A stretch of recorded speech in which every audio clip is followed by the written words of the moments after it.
रीवा जिले में अवैध प्लाटिंग का धंधा इतनी बेशर्मी से फल फूल रहा है कि जमीन माफियाओं को अब नियम कानून तो क्या, प्रशासन का भी कोई डर नहीं रह गया। जमीन माफिया यहाँ खुलेआम कानून की धज्जियां उड़ाते हुए मनमानी कर रहे हैं और प्रशासन उनके सामने नतमस्तक है।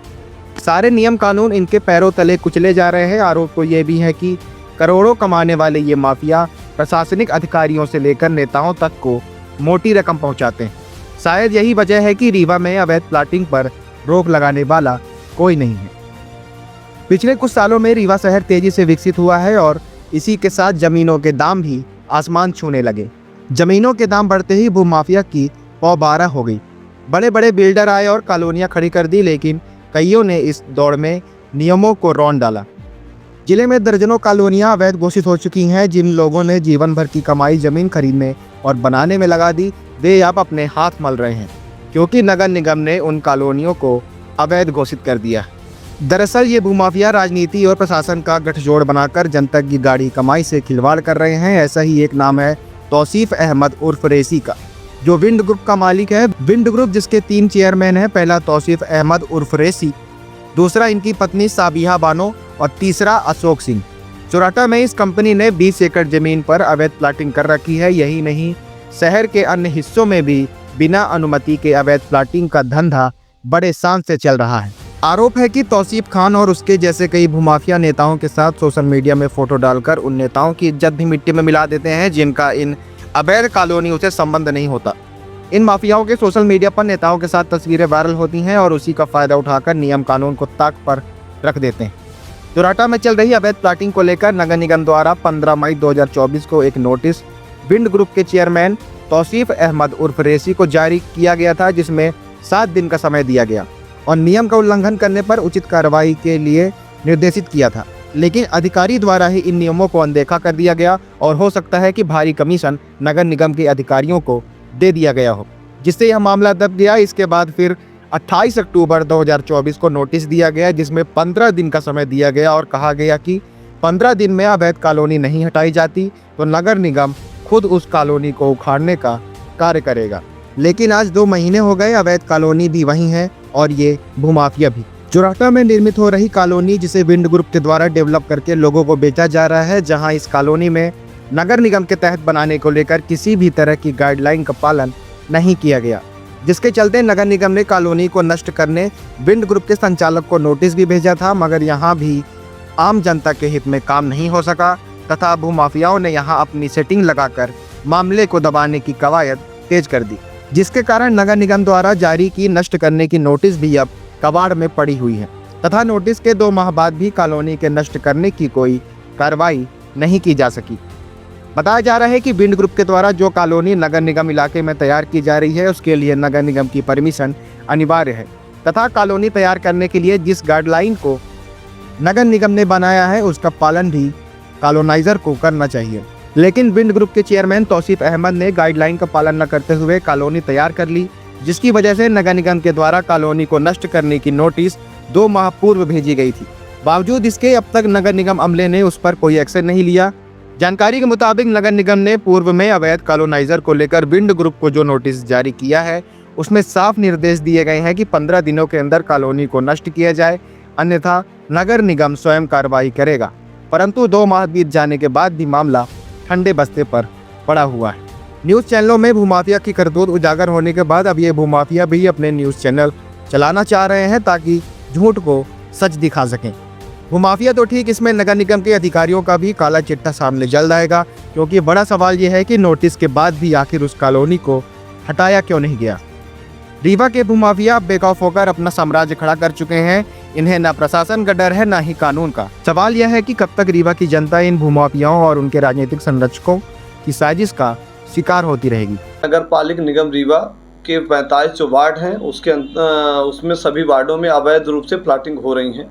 इस विषय को लेकर हमने माननीय महापौर, माननीय आयुक्त रीवा संभाग रीवा, माननीय आयुक्त नगर निगम और माननीय कलेक्टर महोदय, अनुविभागीय अधिकारी को पत्र लिखकर और वैधानिक रूप से जो शासन के रेगुलेशन हैं कि 45 वार्डों में रीवा से रीवा, रतहरा, करहिया, चुराहटा या बिछिया, निपनिया, ये सभी क्षेत्रों में अवैध रूप से जो प्लाटिंग चल रही थी, अनुभाग रीवा के भी अंतर्गत जो अवैध प्लाटिंग चल रही थी, इस विषय को लेकर हमने टीएनसीपी रेरा डायवर्सन लागू है। बिना टीएनसीपी के पहले टीएनसीपी करिए, उसके बाद प्लाटिंग करिए, डायवर्सन जमा करिए, उसके बाद आप प्लाट काटिए। यहाँ पर रेरा एक्ट 2016 के नियम जो लागू हैं उसको आगे क्रियान्वयन करिए, लागू करिए, उसके बाद जो भी है वो करिए, रेगुलेशन के अंतर्गत करिए। पर हमने कई बार आवेदन आपके सामने दिखा दे रहे हैं कि हमने कई आवेदन दिए हुए हैं। ये नगर निगम कमिश्नर साहब को, माननीय महापौर साहब को हमने आवेदन दिया है कि लगातार करहिया पर, चुराहटा पर, बिछिया पर, रतहरा पर शासन के नियमों के विपरीत लगातार अवैध रूप से प्लाटिंग की जा रही है, जिसमें शांति इंफ्रा करके जो हैं उनके द्वारा जो उपेंद्र सिंह हैं, इसके बाद करहिया में राजस्व निरीक्षक तहसील हुजूर रीवा में जो भूमि खसरा क्रमांक 363, 366 आराजी के तौफीक उनका खान साहब उनका नाम है, इस प्रकार की वो प्लाटिंग कर रहे हैं। रताहरा में एक भूमि 110 एकड़ है, जो वह भूमि सीलिंग एक्ट की भूमि है, जिसका मुकदमा राजस्व न्यायालय में आज भी चल रहा है, रेवेन्यू बोर्ड में चल रहा है। उस जमीन को कूट रचित अन्य दस्तावेजों के माध्यम से आपने अखबारों में, प्रिंट मीडिया में देखा होगा, वो लगातार चल रहे हैं। इस हादसे की जानकारी आ रही है। तो इसी प्रकार बिना टीएनसीपी के, बिना रेरा के, बिना डायवर्सन के बिछिया में विंड एक ग्रुप है, विंड ग्रुप के द्वारा लगातार उस ज़मीन को विक्रय। हम ये कहते हैं कि यदि टीएनसीपी नहीं है तो कैसे परमिशन मिल जाती है? माननीय मंत्री जी जो मध्य प्रदेश सरकार चलाते हैं, मध्य प्रदेश सरकार के उप मुख्यमंत्री हैं, जिनके संचालन संधारण में प्रदेश चल रहा है, उनके द्वारा वो शांति इंफ्रा में जाते हैं, उसका उद्घाटन कर देते हैं। तो उद्घाटन करने से क्या कॉलोनी वैध हो जाएगी? इसी प्रकार कल एक समाचार पत्रों में बड़ी बड़ी होर्डिंग है कि एक समाचार उनके द्वारा संचालित किया जा रहा है कि विंड ग्रुप के द्वारा संचालित किया जा रहा है, जो ग्रुप हैं, तो क्या उसके उद्घाटन, कंपनी के उद्घाटन के बाद क्या वो सब वैध हो जाएंगे? तो लगातार फर्जी, अवैधानिक तरीके से, नियम विरुद्ध तरीके से, बिना टीएनसीपी के, बिना रेरा के, बिना डायवर्सन के रीवा 45 वार्ड अनुभाग रीवा में प्लाटिंग करके विक्रय की जा रही है। इस आशय के हमने कई बार पत्राचार कर रहे हैं, ये हमने आवेदन दिया है, हमने आराजी तक का मेंशन किया है, हमने लिखा है कि 45 वार्डों में नियम विरुद्ध तरीके से प्लाटिंग हो रही है। क्या माननीय मंत्री जी के उद्घाटन कराने के बाद क्या कॉलोनी वैध हो जाएंगी? तो इस प्रकार क्या कॉलोनियाँ वैध हो रही हैं? उनकी सभा करने से, क्या उस क्षेत्र में सभा करने से, क्या उनके उद्घाटन करने से, क्या उनके कार्यालय के उद्घाटन कराने से क्या कॉलोनियाँ वैध हो जाएंगी? तो हमारे मानना लगातार कि उपेंद्र सिंह जी, विंड ग्रुप, रताहरा, यहाँ अवैध रूप से पूरे 45 वार्डों में अनुभाग रीवा में अवैध रूप से प्लाटिंग हो रही, यहाँ तक कि नदी नाले विक्रय किए जा रहे हैं। तो इस आशय के हमने कई बार आवेदन दिए हैं। हमने माननीय आयुक्त महोदय रीवा संभाग जहाँ एफआईआर लिखानी चाहिए, जहाँ रजिस्ट्री पर रोक लगानी चाहिए, रजिस्ट्री पर रोक लगा देनी चाहिए कि जब तक टीएनसीपी रेरा डायवर्सन नहीं हो जाते हैं तब तक किसी प्रकार का विक्रय नहीं किया जाएगा। तो लगातार विक्रय हो रहे हैं, लगातार शासन के नियमों की अनदेखी हो रही, सीलिंग एक्ट की भूमि विक्रय हो रही है।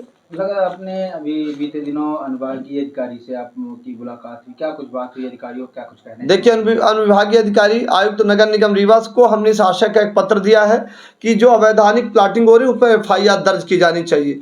ये जो अवैध कॉलोनी करके प्लाट काटे जा रहे, कच्ची प्लाटिंग बनाई जा रही, बिल्डिंग बनाई जा रही, बिल्डिंग के परमिशन का हम कहते हैं विंड ग्रुप द्वारा जो प्लाटिंग की जा रही है उसमें रूम भी बनाए जा रहे हैं, उसकी परमिशन किसके पास है? यदि भवन बनाए जा रहे हैं तो भवन की अनुज्ञा किसने दी है? भवन की परमिशन किसकी है? और प्लाटिंग की परमिशन किसके पास है? तो यदि आपने रोड बना ली है तो टीएनसीपी और जो रेरा है, जो डायवर्सन है, तो क्या आपने किया?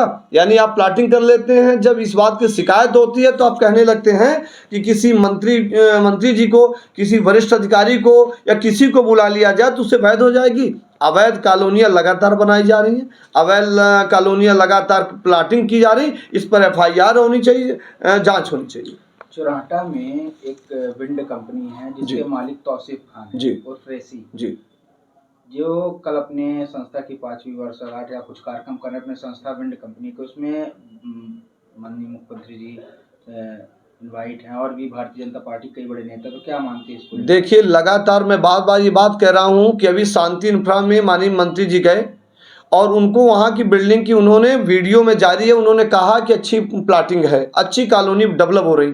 हम भी कहते हैं अच्छी कॉलोनी लोग बनाएं, हम कॉलोनी के विरोध में नहीं। उसी प्रकार अब तौफीक जो अब बता रहे खान साहब हैं और रेसी भाई साहब हैं, वो अपनी कॉलोनी बना रहे हैं, वो कॉलोनी बना के वो अपनी संस्था की वर्षगांठ मना रहे हैं। तो मंत्री जी को बुलाने का आशय मात्र यही है खान साहब का कि वो उस बिल्डिंग में उसको वैध कर दिया जाए। यानी जो अधिकारियों की नज़र जा रही, जो उनको नोटिसें हो जाती होंगी, जो उन पर दबाव होगा, कार्रवाई करने की प्रक्रिया होगी, वो रुक जानी चाहिए। यानी माननीय मंत्री जी के जाने के बाद उन पर कार्रवाई नहीं होगी।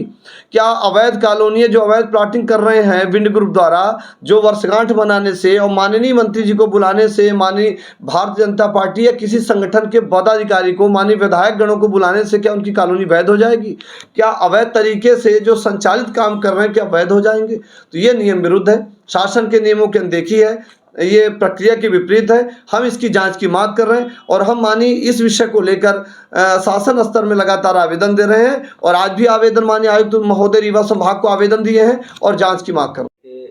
कई वर्षों से और अभी लगातार शहर में ऐसे कुछ बिल्डर्स हैं जो शहर की बेशकीमती जमीन को बिना रेरा, बिना टीएनसीपी, बिना किसी परमिशन के, नगर निगम के अवैध तरीके से बेचा जा रहा है। तो क्या कुछ इसके ऊपर कितने लोगों को चिन्हित किया गया और क्या कुछ कार्रवाई की जाएगी? नगर निगम सीमा क्षेत्र में आने वाली ऐसी कोई भी कॉलोनी जो अवैध तरीके से डेवलप हो रही है और जिसमें जितनी भी ड्यू परमिशंस हैं, परमिशंस जो भी रूल ऑफ लॉ के तहत ली जानी चाहिए वो नहीं ली जा रही हैं, उसमें नगर निगम को निर्देशित किया गया है कि वो ऐसी अवैध कॉलोनियों का चिन्हांकन करें और जो मध्य प्रदेश कॉलोनाइजर एक्ट है उसका तारतम्य में उसका पालन सुनिश्चित करें और कोई भी यदि अवैध प्लॉटिंग या अवैध कॉलोनाइजेशन करता है तो उनके विरुद्ध सुसंगत जो धाराएं हैं उनमें कार्रवाई करें, जिसमें सबसे पहले कार्रवाई करने के लिए उसमें एफआईआर करना ज़रूरी है, तो वो नगर निगम को निर्देशित किया गया है। सेम प्रकार की व्यवस्था जो है वो नगरीय सीमा के बाहर संबंधित एसडीएम जिसमें प्राधिकृत अधिकारी हैं कि वो अपने अपने क्षेत्र में ऐसी जगहों का चिन्हांकन करें और यदि कोई अवैध कॉलोनी कहीं विकसित होती पाई जाती है तो वहाँ पर कार्रवाई करें।